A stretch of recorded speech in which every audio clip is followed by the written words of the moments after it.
300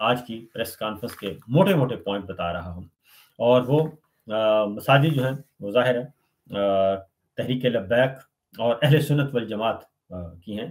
تحریک لبیک تو خیر یہ استعمال کرتے ہیں، پولیٹیکلی استعمال کرتے ہیں، وہ اہل سنت والجماعت بریلوی اسکول آف تھاٹ کی وہ مساجد تھیں، اور وہ مساجد جو ہیں آج لے لی گئیں تقریباً سب کی سب چیز، وہ 300 مساجد انہوں نے مان لیا۔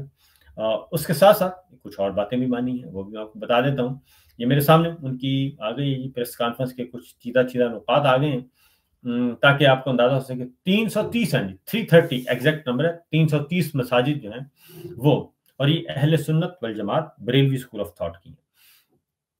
اور اس کے بعد یہ کہا ہے کہ یہ مساجد جو ہیں اذان اور نماز کے لیے کھلی رہیں گی، اور یہ لیکن حکومت کے کنٹرول میں ہوں گی، ان پہ حکومت کا کنٹرول ہوگا۔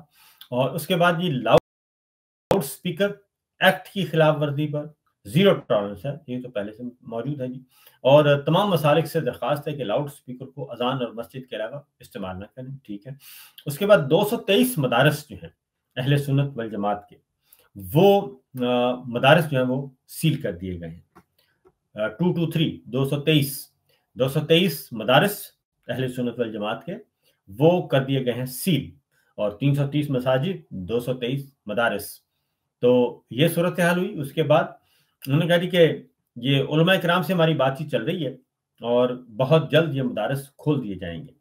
تو سمپل سی بات ہے، اہل سنت والجماعت نے ایک دیا ہوا ڈیمانڈ دی ہوئی ہے، اور کوئی بھی یہ نہیں چاہے گا کہ آپ ان کی مساجد جو ہیں، ظاہر ہے پاکستان میں مساجد میں کنٹرول نہیں ہے، ریاست کا کنٹرول نہیں ہے، اور اسلامی ریاست جو ہے اس میں تو یہی ہوتا ہے، لیکن چونکہ ہمارے ہاں پرائیویٹائز کیا ہوا ہے تو اس لیے پرائیویٹائز معاملہ ہے، تو وہ مساجد اپنی مانگ رہے ہیں اہل سنت والجماعت۔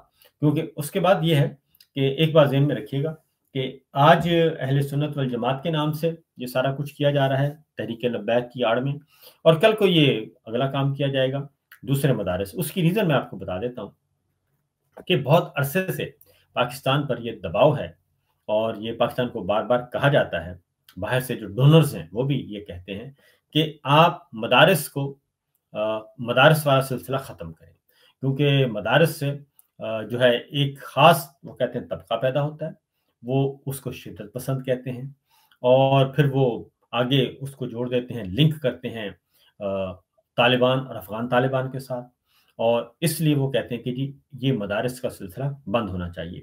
اور آپ کو یاد ہوگا کہ بھارت نے بھی جو بالا کوٹ میں نشانہ بنایا تھا، تو وہ بھی انہوں نے بھی اسی کی آڑ لی تھی کہ جناب ہم نے تو مدرسے کو تباہ کیا ہے۔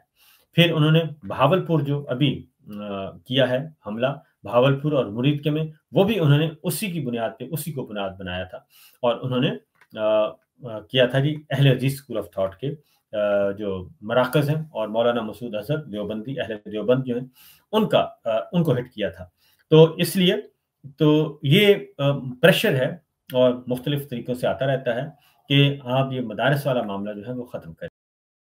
عمران خان صاحب نے ہارڈ اسٹیٹ کے بارے میں جنرل عاصم منیر صاحب کا بھی، اور مریم صاحبہ کا بھی، اور خواجہ آصف صاحب کا بھی جو تصور ہے اس کو رد کیا ہے، کیونکہ خواجہ آصف صاحب نے جان بوجھ کے، میں سمجھتا ہوں کہ انہوں نے بظاہر تو مریم صاحبہ کی تعریف کی، لیکن انہوں نے مریم صاحبہ کی تعریف نہیں کی تھی، پنجاب حکومت کی تعریف نہیں کی تھی، بلکہ ان کی جڑیں کاٹی تھیں، یہ کہہ کر کہ پنجاب میں ہارڈ اسٹیٹ کا آغاز ہو چکا ہے، اور پنجاب حکومت کو کریڈٹ دینا چاہیے مریم صاحبہ کی ولولہ انگیز قیادت کو۔ یعنی وہ بتا رہے تھے کہ جناب انگلی کر رہے تھے کہ یہ اس طرف جائیں۔ تو یہ جو چیز ہے یہ خطرناک تھی، اور اسٹیٹ افیئرز میں، گورنمنٹ افیئرز میں، اور ایسے سینئر منجھے ہوئے جو سیاستدان ہیں مسلم لیگ نون کے، ان سے اس طرح کی بات کی توقع نہیں کی جا سکتی تھی، کیونکہ اس کے پس منظر میں ظاہر ہے ان کے درمیان تلخیاں چل رہی ہیں، اسحاق ڈار صاحب کے درمیان، خواجہ صاحب کے درمیان، اور خواجہ صاحب کو نگیٹ کروایا جاتا ہے حنیف عباسی صاحب کے ذریعے۔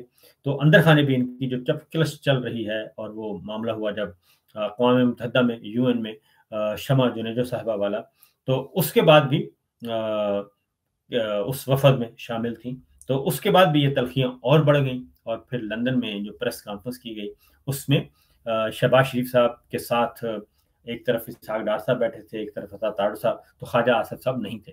لہٰذا خواجہ آصف صاحب نے ایک باریک واردات ڈالی اور انہوں نے مرید کے واقعے کے بعد سارے کا سارا جو ہے الزام ملبہ وہ ڈال دیا مریم صاحبہ پہ کہ جناب یہ مریم صاحبہ کا ہارڈ اسٹیٹ کا جو تصور انہوں نے شروع کیا ہے بہت درست ہے. جبکہ آصم منیر صاحب نے اور انہوں نے یہ پہلے دفعہ کیا تھا، تو خواجہ صاحب نے کہا کہ باقی لوگ بھی اس طرح کریں، یعنی سندھ گورنمنٹ بھی یہ والی مرید کے والے کام کرے، 26 نومبر والا کام کرے، 9 مئی والا کام کرے، اور بلوچستان والے بھی کریں، خیبر پختونخوا والے بھی کریں، کشمیر والے بھی کریں، گلگت بلتستان والے بھی کریں.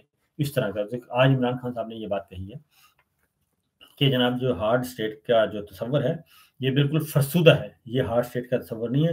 ہارڈ اسٹیٹ وہ ہوتی ہے جہاں پہ قانون کی حکمرانی ہو، آئین کی بالادستی ہو، نظام انصاف ہو، اور ہر شہری کو بر وقت سستا انصاف ملے، اس کے دروازے پہ انصاف ملے. یہ ہے ہارڈ اسٹیٹ کا تصور، جہاں پہ غریب اور کمزور طبقے کی ریاست جو ہے وہ اس کی نگہبانی کرے اور مظلوم کو بچائے، ظالم کو سزا دے. یہ ہے ہارڈ اسٹیٹ کا تصور. یہ ہارڈ اسٹیٹ کا تصور نہیں ہے کہ آپ اپنی پولیس کو، رینجرز کو، ایف سی کو، فوج کو اور فورسز کو اور انٹیلیجنس اداروں کو کہیں جناب نکلیں اور نکل کے پل پڑیں. اور یہ ہارڈ اسٹیٹ کا تصور نہیں ہے کہ آپ ایک محکمہ بنائیں اور محکمہ بنا کے اور اسے کہیں کہ جناب پولیس مقابلے شروع کر دیں اور مبینہ پولیس مقابلوں میں بندوں کو فارغ کرنا شروع کر دیں. یہ ہارڈ اسٹیٹ کا تصور نہیں ہے.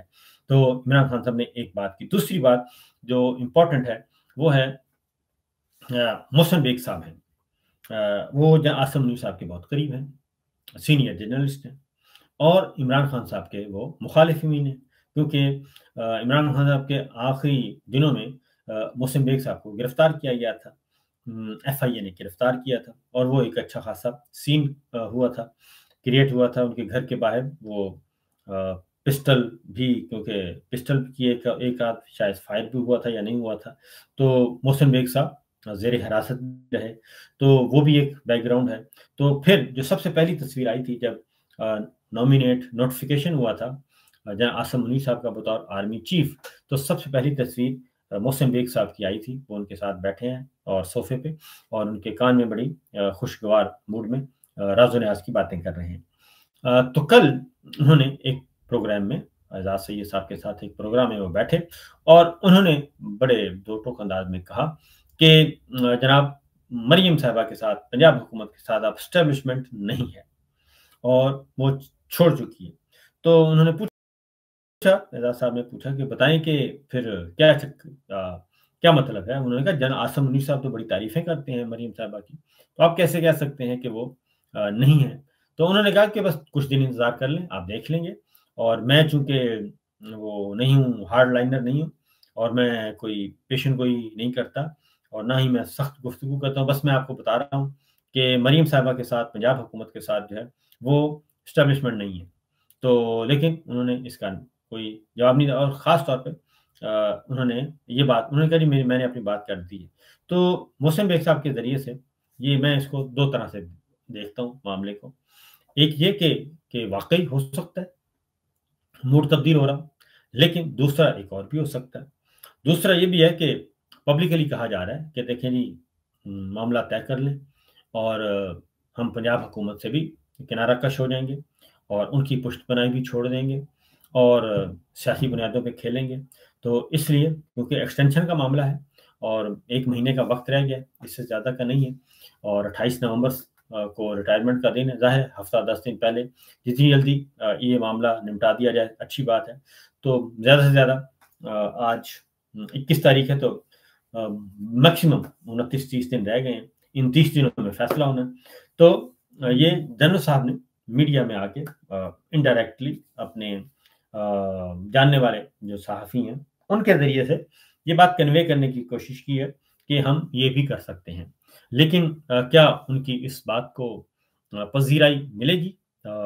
کیا عمران خان صاحب اس کو، یہ جو دانہ ڈالا گیا ہے، کیا عمران خان صاحب یا پاکستان تحریک انصاف اس دانے کو چگے گی؟